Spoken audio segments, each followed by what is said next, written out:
Et maintenant, vous m'entendez? Bonjour. Je voudrais d'abord dire toute ma satisfaction de pouvoir m'exprimer aujourd'hui. Je vais faire un exposé en 3 points. Le premier point, je vais enfoncer des portes ouvertes en soulignant combien il est impératif et urgent d'avoir une Europe fédérale. Comme ça, tout le monde en est d'accord. Deuxième point, je vais tenter de dire pourquoi, selon moi, la fédéralisation de l'Europe ne se fait pas. Et ça, c'est mon deuxième point, s'appelle de quoi s'agit-il.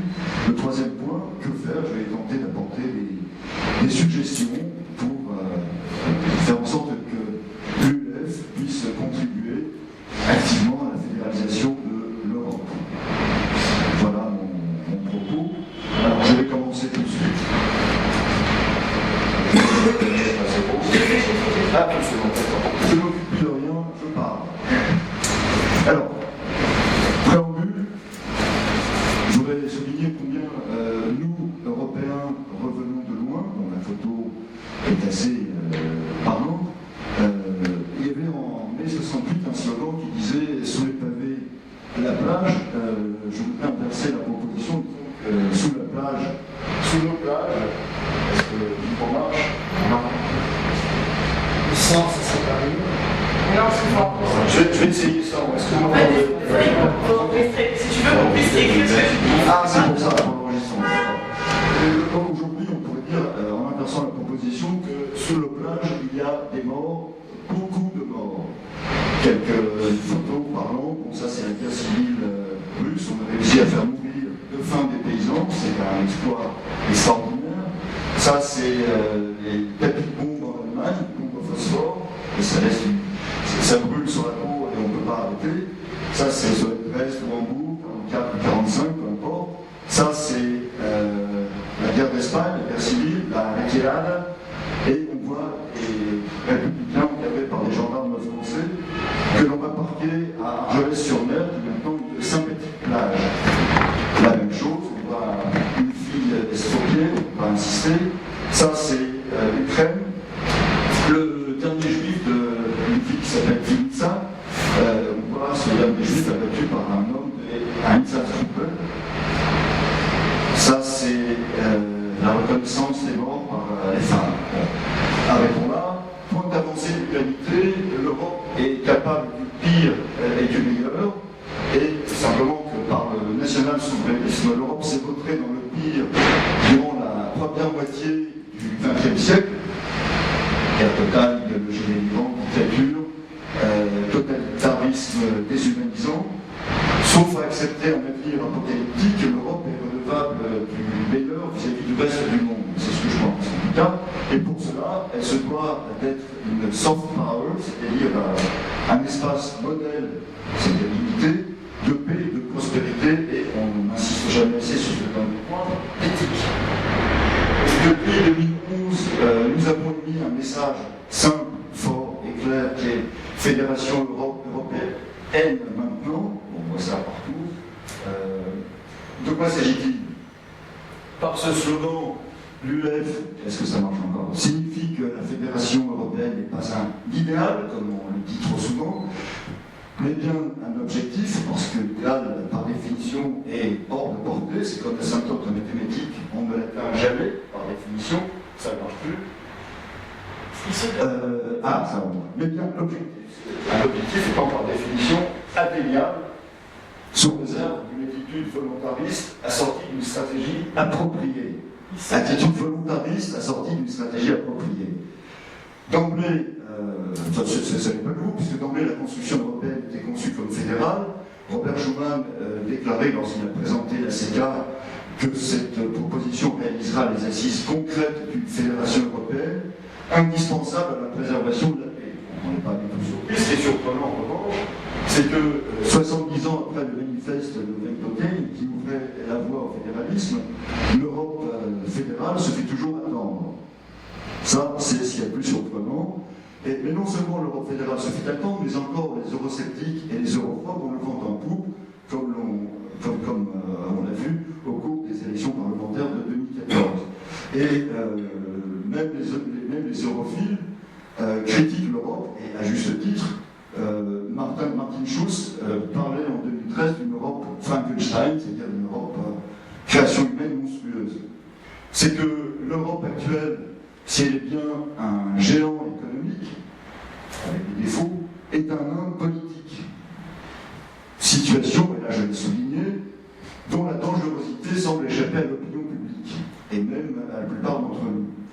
Car le sulfureux Carl Schmitt, qu'on m'a reproché de citer, ne se trompe pas quand il affirme que si l'on n'a pas la force ou la volonté de se maintenir dans la sphère du politique, ce n'est pas la fin du politique dans le monde, c'est seulement la fin d'un peuple faible. En l'occurrence, la fin de l'Europe. Est-ce pour nous, Européens, le début de la fin, avec par exemple, malheureusement il y en a d'autres, l'islamo-fascisme, tous les ingrédients sont réunis pour une guerre civile mondiale et permanente. Oswald Spengler parlait déjà en 1918 du naufrage de l'Occident. Est-ce que notre odyssée européenne va se terminer à la manière du Titanic? Ce qu'on ne souhaite pas. Et, comme sur le Titanic, peut-être sommes-nous insouciants et en perfidés. Nous en sommes là parce que le souverainisme est l'opium du peuple et que cette funeste addiction est largement répandue. Pour les souverainistes, la nation est l'horizon indépassable de la vie politique. À l'inverse, pour l'UEF, le fédéralisme est le stade le plus abouti de l'aventure humaine, la victoire de la civilisation sur la barbarie. Bon, ça, je passe là-dessus parce que vous connaissez ce dessin, non? Oui, donc passons. Je passe parce que je n'aurai pas le temps de vous dire. Je répète ce que j'avais déjà dit, l'Europe capable du meilleur comme du pire après s'être adonnée sans réserve au pire, est moralement, selon moi, redevable du meilleur vis-à-vis du reste du monde. Et ce qui se passe, c'est que, c'est là mon explication, c'est le filtre dense de la paranoïa souverainiste, le cas en France, qui s'oppose à ce que le concept fédéraliste percole dans l'opinion publique. Et la question est comment s'extirper de la torpeur opiacée du somnambulisme dévastateur qui, il y a 100 ans, avec l'ultranationalisme, a conduit droit à l'heure pour faire de l'Europe le continent des ténèbres, selon l'expression d'un historien britannique. Alors que faire? Que faire naturellement en vue de l'action militante? Je rappelle que militer, c'est combattre pour une idée avec pour toute arme des mots, pour seule arme des mots. Combattre suppose l'élaboration et la mise en œuvre d'une stratégie, et une stratégie, ça suppose la définition des voies et les moyens propres à atteindre un objectif, le tout assorti d'un échéancier et d'un contrôle de l'action. Quel est notre objectif? On l'a déjà énoncé, c'est une fédération européenne maintenant. Il faut naturellement affiner ça de manière opérationnelle, simple, crédible et partagée.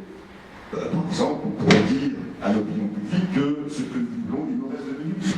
Je n'y arriverai pas.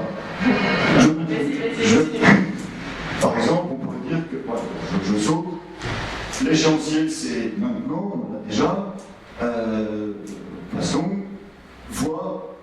la voie, alors jusqu'ici l'Europe a été bâtie de manière élitiste, désormais les entorses successives faites à la démocratie ne passent plus, seul un processus démocratique, c'est-à-dire du bas vers le haut, peut faire bouger les lignes. C'est donc le peuple qu'il faut convaincre du bien fondé du fédéralisme européen. Et selon moi, le reste en découlera. Quand la majorité se sera approprié le message fédéraliste, l'instauration de l'Europe fédérale a toute chance de s'effectuer en un tournement. Ça s'est démontré à plusieurs, dans de nombreux cas. Il est en revanche impératif d'exister auprès de l'opinion publique. Je saute Stéphane Zweig, j'ai pas le temps. Un seul moyen pour rendre communes les idées fédéralistes, c'est communiquer, communiquer, communiquer. Communiquer afin de persuader est un art que les inventeurs de la démocratie, les Hellènes, nous ont transmis. Il s'agit en bref de déployer des arguments combinant nécessairement 3 dimensions, le rationnel, là nous sommes très bons, c'est-à-dire c'est ce qui s'impose à l'esprit, l'émotionnel, l'affect qui touche l'auditoire. Nous sommes très mauvais. En revanche, nos adversaires, le Front National par exemple, et les souverainistes sont excellents. Et la séduction qui est liée au charisme de l'émetteur. Tel le fleuve, le rationnel n'atteint son but qu'à la condition expresse de s'écouler entre les berges fermes de l'émotionnel et de la séduction, à défaut, et c'est là notre travers.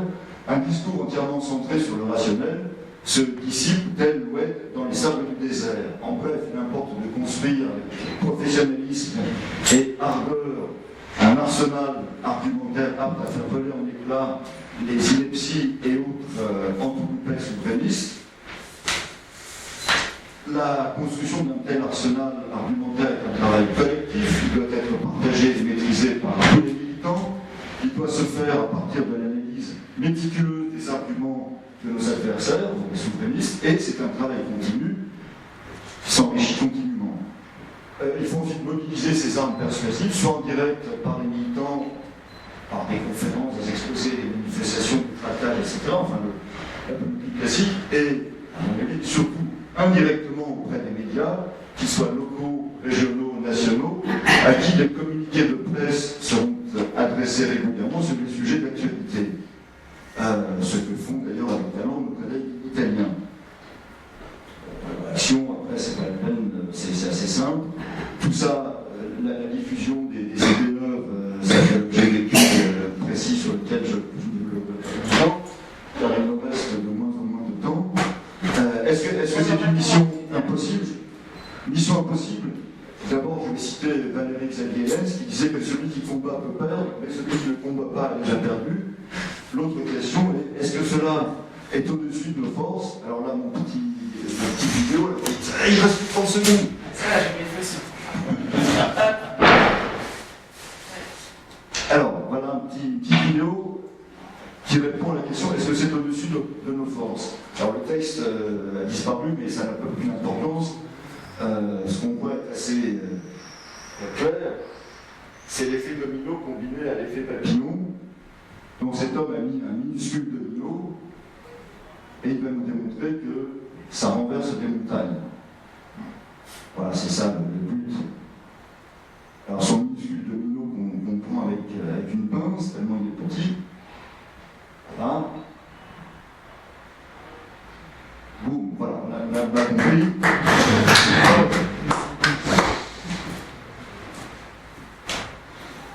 Alors, est-ce au-dessus de nos forces? On a répondu. Une chose est sûre, sans combat, le projet européen est voué aux poubelles de l'histoire. Merci de votre attention.